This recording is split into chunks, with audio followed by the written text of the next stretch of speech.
ದ್ವಿತೀಯ ಗೂಢ ಓಟಕ ಮುಕ್ತಾಯಗೊಳ್ತಾ ಇದೆ. ಅಂಕಪಟ್ಟಿ 2ರ ಏರಿಕೆ ಕಂಡು ಬರ್ತಾ ಇದೆ. ಅಂಕಪಟ್ಟಿಯಲ್ಲಿ ಆಗಿದೆ ಆದರೆ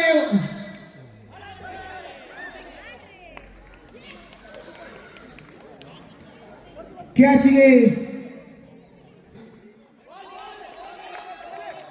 ಚೆಂಡು ಚುಕ್ಕಿ ಆಗ್ತಾ ಇದೆ. 16 ಬೇಕಾಗಿದೆ. ನೋಡಿದಾಗಲೇ ಚೆಂಡು ಸೀಮಾರೇಖೆ ಅಂಚಿನಲ್ಲಿ ಗಡಿದಾಗ್ತಾ ಇದೆ. 6 ಓಟಗಳು ತಮ್ಮ ಅಂಕ ಪಟ್ಟಿಯಲ್ಲಿ ಸೇರ್ಪಡೆಗೊಳ್ತಾ ಇದೆ. ಇದೊಂದು ಪಂದ್ಯಕೂಟ ಏನು ರೋಮಾಂಚನ ಸ್ಥಿತಿಯನ್ನು ಕೊಳ್ತಾ ಇದೆ. ಅಗ್ರಾರ್ ಪ್ರೀಮಿಯರ್ ಲೀಗ್ ಫೈನಲ್ ಪಂದ್ಯಕೂಟ ರೋಮಾಂಚನ ಸ್ಥಿತಿಯನ್ನು ಹೋಗ್ತಾ ಇದೆ. ಯಾಕೆಂದರೆ 2ರ ಮುಂದೆ 10 ಬೇಕಾಗಿದೆ.